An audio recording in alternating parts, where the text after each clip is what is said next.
Perkenalkan, nama saya Dr. Yeni. Dr. Yeni spesialis kedokteran fisik dan rehabilitasi atau rehab medik ya, SPKFR itu. Terus MKM-nya saya baru lulus dari Universitas Muhammadiyah, ngambil S2 manajemen rumah sakit. Tapi gelarnya MKM, jadi Master Kesehatan Masyarakat. Gitu deh.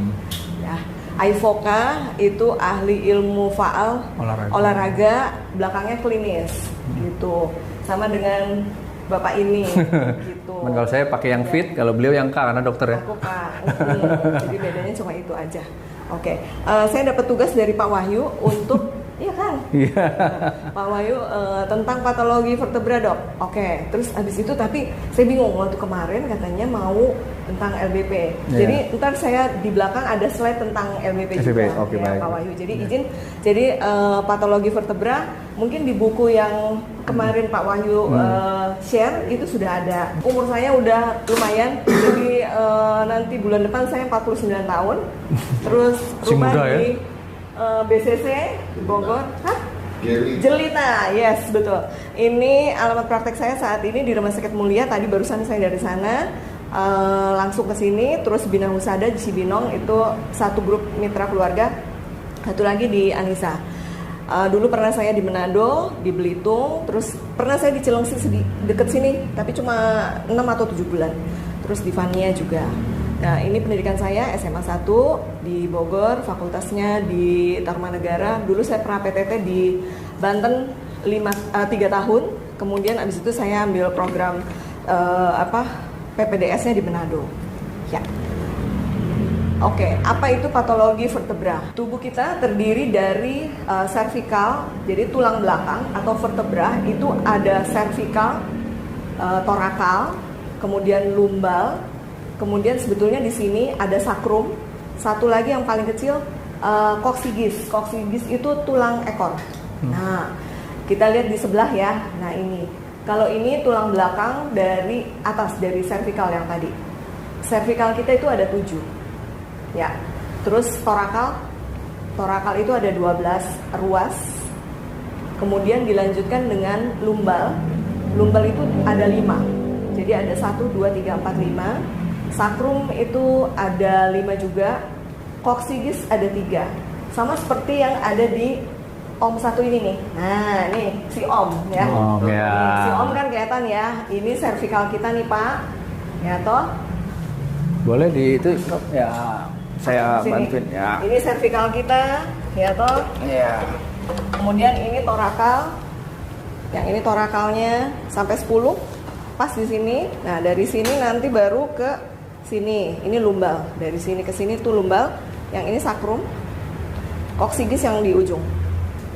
Demikian ya. Jadi yang mungkin kalau misalnya dari Pak Wahyu kita ada yang dikeretek-keretek itu berarti dari sini. Kalau kita ngomongnya manipulation terapi, bukan keretek-keretek. Oke. Manipulation. Selanjutnya, nah patologi vertebra kita bagi menjadi 4 ya. Ada patologi degeneratif, ada patologi patologi degeneratif, ada patologi fraktur vertebra, dan ada patologi deformatif. Bedanya apa nanti ya, saya jelaskan satu-satu. Jadi terima dulu, ini patologi vertebra itu ada 4 macam. Jadi ada patologi degeneratif, bisa di dalamnya si degeneratif itu ada HNP, mungkin sudah sering dengar ya, stenosis lumbal, terus ada juga spondylosis, spondylolistesis, jadi yang geser. Nah, terus berikutnya adalah nih, fraktur. Fraktur itu berarti patah ya, patah tulang belakangnya. Kenapa? Ada nanti penjelasannya. Terus patologi deformatif ini kalau disebut berarti kayak semacam malformasi. Jadi deformatif itu malformasi dari kita kongenital atau dari lahir itu juga bisa, atau didapat. Misalnya karena degeneratif juga gitu. Lalu tumor vertebrae ini juga sering terjadi, biasanya pada cancer, gitu ya. Nah, ini yang tadi saya bilang termasuk yang nomor 1 ya. Jadi ya, apaan sih itu nukleus panggilin pulposus? Diana ya. Nah, Diana. nukleus pulposus itu adalah Panggilin Diana. pecahnya cincin. Nah, ini kan ada yang warna biru muda, itu anulus. Jadi anulus itu adalah suatu cincin dari ruas tulang belakang kita. Ini disebutnya satu ruas tulang belakang. Sama dengan ini, satu ruas itu yang ini. Nah, itu satu ruas ya. Nah, kalau misalnya kita bilang anulusnya pecah, nah itu dia akan keluar dari kanalnya, keluar dari nukleusnya ini, kemudian dia menuju kanal meduler, jadi menyebabkan kompresi struktur saraf. Sarafnya yang mana? Nih, yang ini. Gitu. Ya, ini spinal nerve. Jadi nervusnya itu yang ini sarafnya. Terus prevalensinya biasanya terjadi pada usia 20 sampai 40. Jadi kebanyakan adalah usia produktif gitu ya. Biasanya terjadi pada pria lebih banyak daripada wanita. Otomatis karena apa? Banyak di luar, banyak kerja ya. Menjadi tulang punggung, bener nggak? Nah, ini punggungnya kompresi. Ya, pokoknya semacam gitu. Pokoknya karena kebanyakan lebih banyak kerja daripada ibu-ibu, makanya jadi HMT lebih banyak di pria, gitu ya. Gimana? Sekarang banyak tulang rusuk jadi tulang punggung. Ada yang protes ya, yang jadi tulang punggung ya. Jangan curhat di sini, Pak. Nah itu beda lagi tuh, Pak. Kanker yang bagus. Iya, boleh. Oke lah, ikutan. Oke, kita lanjut ya, Pak. Ya udah nanti. Gak apa-apa, intermezzo ya, Pak ya. Iya, biar nggak ngantuk. Oke, berikut yang tadi saya bilang. Jadi biasanya Pakai suka handphone, kita bawain dengar aja. di hasil ronsen biasanya suka ada. Oh ini nih hernia nukleus pulposus itu tadi sudah. Terus spondyloartrosis lumbal ya. Spondyloartrosis lumbal itu apa? Nah ini dia adalah sebetulnya proses alami. Jadi semua kita akan mengalami, tapi cepat atau lambat gitu ya. Nah ini degenerasi vertebrae. Jadi proses penuaan dari tulang belakang gitu ya. Sering terjadi pada lumbal. Nih lumbal ya, yang 1 sampai 5 itu lumbal. Muncul pada usia lebih dari 35. Hampir sama seperti tadi, 20 sampai 40. Jadi masa-masa produktif juga. Proses ini menyebabkan munculnya osteofit. Apa sih osteofit? Nih ya, kita kasih tahu ya. Kalau osteofit ini kan pedikel kita nih. Ini korpusnya dari vertebra. Kalau ini tadi anulus ya, udah tahu ya. Nah, yang kuning-kuning apa? Sarafnya. Oke. Nah, yang namanya osteofit itu biasanya nanti tuh ini kan tadinya smooth nih, bagus ya kan? Nanti berikutnya tuh ada agak penambahan tulang. Jadi kalau dokter biasanya beda Pak. Jadi biasanya dokter bilang ini pengapuran. Nah, pengapuran itu adalah ini korpusnya atau ada di pedikelnya ada penambahan tulang Pak. Jadi yang tadinya smooth sekarang jadi kasar. Gitu. Jadi kayak misalnya besi misalnya. Ya, besi karatan. Tadinya kan mulus ya, terus mulai ada gitu. Nah, itu yang disebutnya osteofit. Nah, kemudian gejala yang biasanya terjadi karena apa? Kebanyakan aktivitas nih Pak, fisik yang berlebihan ya, bisa juga menyebabkan nyeri punggung bawah. Nah, atau bisa juga karena overweight. Nah, untung di sini semua pada langsing-langsing ya kan? Langsung. Jadi, langsing lah segini termasuk oke lah. Kalau yang langsung itu yang 100 kilo ya. Ini bisa juga spondyloartrosis tanpa gejala ya. Jadi mungkin mereka bilang gini, dok saya nggak pernah sakit tuh udah berapa tahun, sekarang umur saya sekian tapi nggak pernah sakit, tapi baru sekarang ini kemarin saya ngangkat aqua galon misalnya. Nah langsung tuh dok saya sakit di pinggang. Nah itu juga mungkin dia tidak menyadari bahwa sebetulnya dia sudah ya karena apa, usia bos gitu ya. Nah, betul, ingat umur. Spondyloartrosis ini merupakan proses yang alami ya, yang seperti tadi saya bilang. Nah, kemudian berikutnya kita lihat stenosis ya, sering juga stenosis itu gambarannya seperti ini. Nah, ya ini untuk vertebra kita yang normal dari cervical sampai ke coccygeus. Ini bagian yang lumbal. Kenapa sering terjadinya memang stenosis itu di lumbal? Karena apa? Di daerah sini tuh ada cekungan. Ini ya, nih cekungan ini di sini. Lenting. Biasanya kan pantat nih, ya kan? Nah, itu pas legoknya itu adalah tempatnya L5 yang paling ujung dari lumbal 5 ketemu sama sakrum yang satu. Nah, itu yang sering terjadi penyempitan gitu. Lalu kita balik lagi ke sini.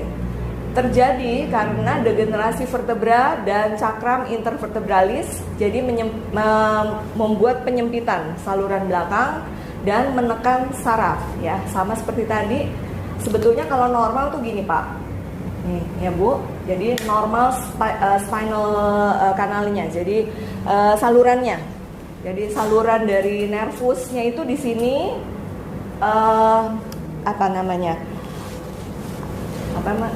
loss gitu, tanpa hambatan. Nah, begitu ada degenerasi, nih, ya, degenerasi, changes dan di tulang-tulangnya, maka menyempitkan daerah lubang ini. Jadi kanalis itu dari sini ya Pak, dari tulang belakang kita yang paling atas, dari otak turun terus sampai ke bawah.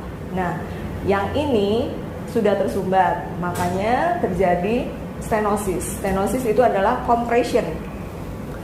Jadi tindakan biasanya diberikan tindakan bedah ya, sebagian besar untuk meredakan atau melepas compressionnya.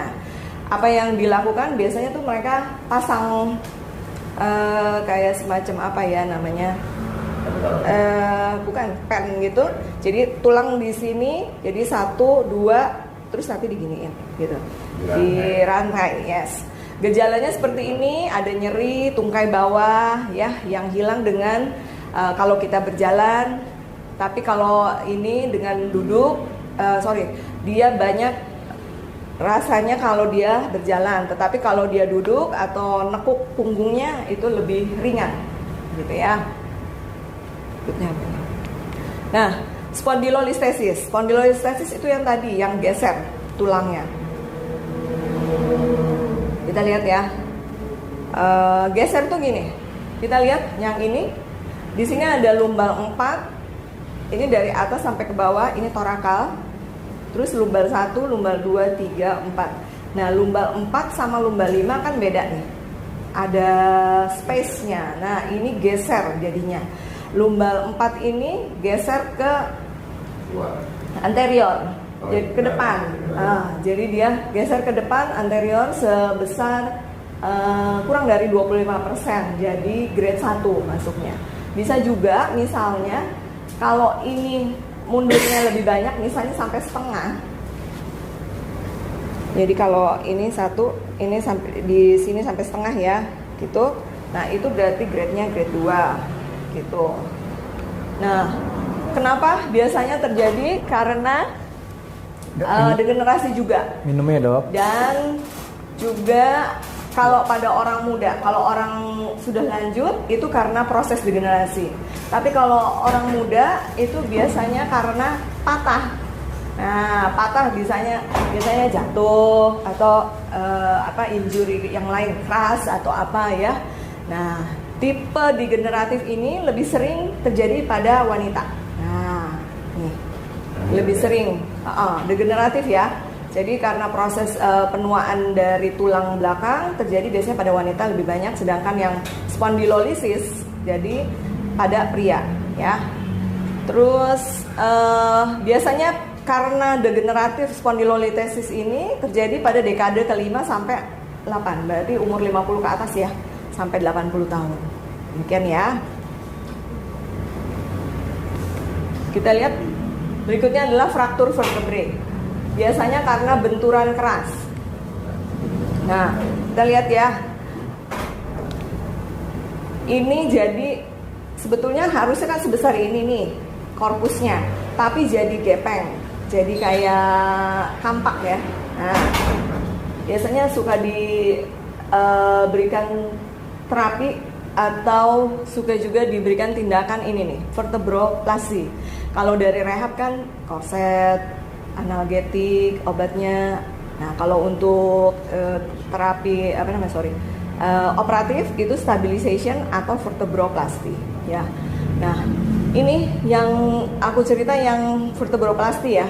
Jadi dimasukin semen. Pernah dengar? Ya? Dicor gitu maksudnya? Iya, dicor. Istilahnya. Jadi yang gepeng ini dimasukin, diinjeksi dengan semen. Jadi tinggi lagi gitu loh Pak. Gitu. Jadi sama lagi ya. Terus ini contohnya kalau di foto ronsen, ini kelihatan ya bentuknya. Kalau ini kan bentuknya gambarnya bagus nih. Kalau ini kelihatan hitam putih. Nah, ini lebih jelek lagi nih. Gepengnya. Yang di sini ada berapa patahnya? Ini peserta angkatan 2. Ya saya langsung ikut. Silakan. Ya. Coba lihat, kelihatan nggak? Yang ini patah nih, belum patah, ini gepeng doang. Kelihatan? Kelihatan? Mulai sakit ya. Yang ini kelihatan gepengnya lebih jelek ya? Iya. Yang di sini ada 2. Nih, ini 1. Ini ada 1 lagi yang gepeng. Ya, oke. Nyerinya biasanya tajam dan radikuler, jadi biasanya dari pinggang sampai ke kaki. Ya, itu yang namanya menjalar atau radikuler ya. Oke. Berikut yang keberapa kalau patologi deformatif? Oh, belum lah. Belum. Ini baru yang kedua ya. Nih, kelainan bentuk tulang belakang, skoliosis. Udah tahu ya, skoliosis kayak apa? Ini. Kalau kita punya tulang yang normal, itu adalah yang Ujung. ini lurus. Kalau ini dari depan, sama kayak si Om. Nih, si Om. Lurus ya. Nah, kalau ini ada curve-nya 2. Jadi ada 2 kurva untuk skoliosisnya. Kalau ini adanya di atas. Beloknya nih, Bu. Ini beloknya di atas. Kalau yang ini beloknya justru di bawah. Kalau ini di tengah juga. Beloknya, mulai beloknya. Yang jelek itu kalau double curve. Jadi di atas iya, di bawah iya. Itu ya. Kita lihat. Biasanya dokter akan memeriksa berapa derajat sih. Nih, dia hitung yang di sini berapa derajat torakalnya, yang di sini berapa derajat untuk corpse angle. Untuk apa? Supaya tahu nanti kalau setelah terapi, setelah pemasangan brace itu ada perbaikan enggak untuk tulang curve-nya ya, untuk angle-nya itu ada perbaikan atau enggak. Oke. Boleh di skip ini, udah pada tahu apa belum? Biasanya ini terjadinya pada anak-anak nih, munculnya pada usia anak-anak. Kebanyakan itu saya kalau nemuin pasien anak-anak umur 9, 11, tapi ada juga kadang-kadang yang 15 tahun, tergantung orang tuanya. Nah, apalagi kalau sekarang banyak anak-anak itu di sekolah kan boarding atau ke pondok, itu baru ketahuannya telat.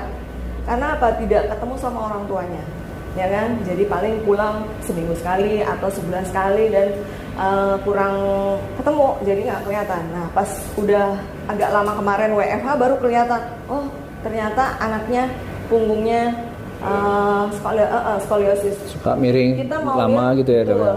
Kalau saya nggak ada munculin gambarnya, tapi kalau mau tahu untuk screening pertama, misalnya ya, saya kasih tahu sama siapa? Boleh pinjem badan? Badan sebentar. Siapa aja? Boleh. Yang panjang, yang mana? biar kelihatan. Omnya panjang. Oke. Nih, ini kan kita lihat dari belakang ya. Jadi, nah ini terus suruh ruku. Saya biasanya bilang gitu, ruku. Nah, habis ruku baru kita lihat dari belakang manakah yang lebih tinggi. Ini lebih tinggi atau sebelah sini. Biasanya kalau misalnya dia ada punuknya, ada punuk di sebelah sini, berarti dia ada di torakal. Berarti termasuk yang mana? Yang torakal yang tadi ya. Yang ini nih. Mana tadi torakal. Nah, ini thoracic scoliosis. Tapi kalau dia adanya di sini misalnya atau di sini lumbal berarti ya. Indol ya. Iya, ada jendolnya sedikit. Oke. Sebelum suruh begitu, boleh juga lihat kanan dan kiri. Mana yang turun ya? Ya, shouldernya mana yang lebih rendah. Kalau dia lebih rendah ini, biasanya dia bentuknya gini nih. Ini ada rendah sedikit ya kayaknya. Iya, harus ke klinik dokter ini. Soalnya ini kayaknya yang tadi torakalnya ada agak jendol dikit ya. Iya, Pak, ada skoliosis sedikit kayaknya Pak di torasik Pak. Torakal. Nah, begitu. Itu untuk screening awalnya. Jadi nanti pulang lihat anaknya masing-masing. Iya, biar tahu ya. Coba kamu begini, kita lihat atau misalnya lihat ininya, gitu. Oke, boleh duduk Pak. Terima kasih ya. Dan untuk perempuan lebih gampang lagi. Misalnya mama nih mau lihat anak perempuannya ya. Biasanya payudaranya bisa sebelah. Jadi lebih tinggi sebelah. Misalnya kan harusnya segini toh, ada satu yang lebih rendah. Terus langsung ibu harus liatin belakangnya ada punuknya atau istri enggak. kita harus kita periksa itu Pak. Ayo boleh silakan. Nanti pulang ya di sini. Oke, lanjut ya. Nah, kalau untuk terapinya nanti ya, jadi bisa pakai brace, bisa apa ya. Nah, berikut yang ketiga baru tumor vertebrae. Apa itu? Ini tumor. Biasanya karena metastasis.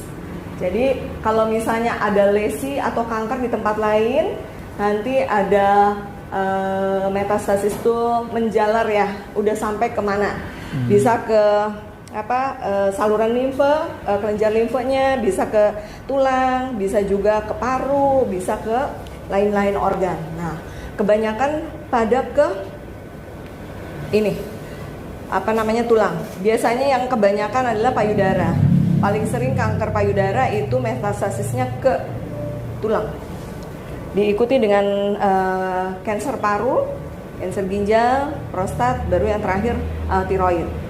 Gejala utamanya adalah nyeri tulang belakang. Jadi ini ya, kalau ada metastasis ke ke vertebranya, maka akan sakit di tempat itu. Misal kalau metastasisnya ada di servikal, berarti sakitnya apa, Pak? Bisa juga leher. Sakit lehernya, betul. Bisa juga panas ya, bisa juga yang lain lagi ya. Nah, berusaha sebetulnya kita untuk menggunakan sistem fiksasi dengan sekrup. Jadi yang kayak tadi saya bilang, jadi pakai pen 2 terus disekrup kanan kiri, jadi kayak rel gitu ya, supaya mengurangi nyerinya juga. Terus jangan lupa tetap harus ada radioterapi dan kemo gitu. Nah, ini tambahan ya, karena kebanyakan deformity yang tadi itu menyebabkan low back pain. Low back pain adalah apa? Nih, rasa nyeri atau perasaan tidak enak, tidak nyaman di daerah punggung bagian bawah.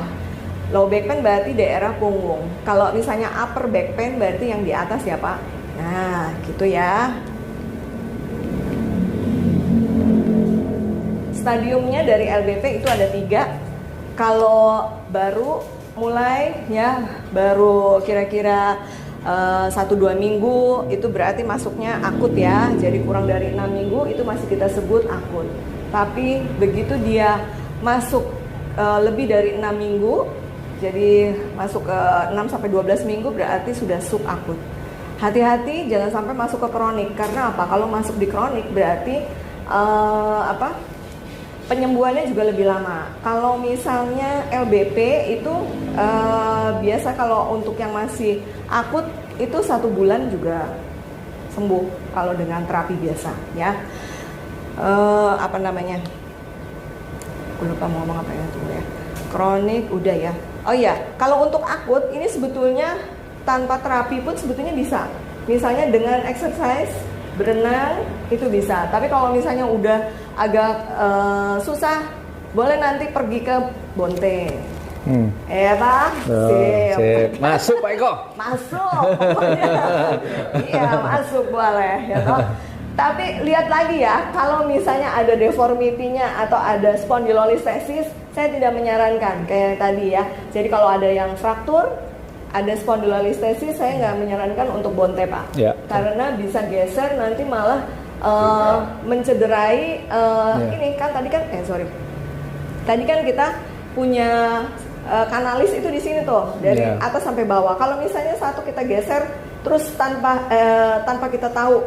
Sorry ya, jadi nanti kalau misalnya mau nanganin klien, nanganin pasien, klien, tolong lihat hasil ronsennya apa, ya, supaya kita juga aware, jangan nanti spondylolistesis atau fraktur, compression kayak tadi ada yang gepeng, kita kerjain nanti malah tambah panjang urusannya. ya tambah panjang urusannya. Karena nanti, saya nambahin dikit ya dok, karena memang di Bonte itu kita hanya boleh menangani subluxasi ringan tingkatnya, subluxasi ringan. Jadi kalau udah di atasnya ringan, menengah dan akut gitu, itu sudah ranahnya medis sebenarnya. Ya. Gitu.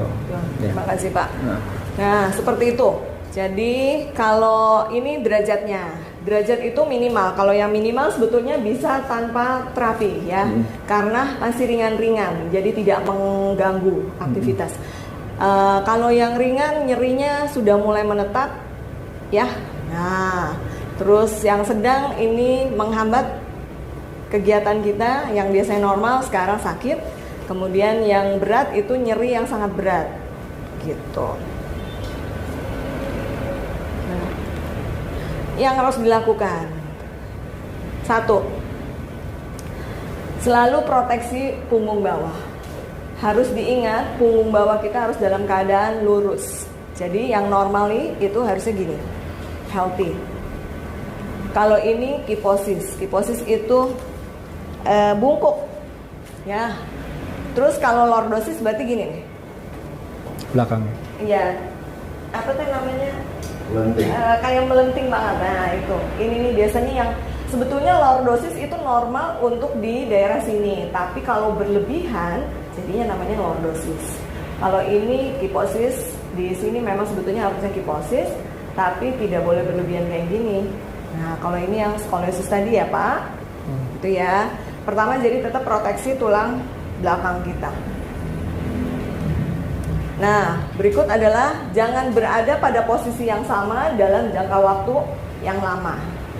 Misalnya kerjaan kita nih, misalnya orang kerja kan biasanya duduk terus ya. Nah, harus ada stretchingnya juga. Gitu. Oke. Lalu berikut adalah hindari stres yang berlebihan, kecemasan atau kelelahan. Jadi overuse dari tulang belakang itu juga menyebabkan kita nyeri ya di tulang belakang atau di ototnya, bisa gitu ya. Jadi boleh diajak healing istrinya supaya nggak ngomel dulu Pak. Nah, apa yang harus dilakukan? Setelah yang tadi 1, 2, 3 adalah konsultasi ya. Iya, ini ke saya nih. Iklan dulu Pak ke dokter saya ya, ke rehabilitasi medik. Dan kalau misalnya berat badan berlebih, punten harus perbaiki nutrisinya ya, diet supaya jangan membebani tulang belakang ini gitu ya. Kemudian boleh melakukan olahraga tetapi tidak berat ya. Olahraga yang dianjurkan untuk low back pain adalah berenang. Itu yang paling aman ya. Ini ada back exercise-nya saya, nanti tolong buka di YouTube. Wajib di follow ya. Wajib di follow, betul. Ini juga. Jadi nanti cari ya Dr. Yeni Tamrin di YouTube. Coba ya pakai handphone, coba dicari dulu. Coba cari dulu, langsung di subscribe dulu. Jadi biar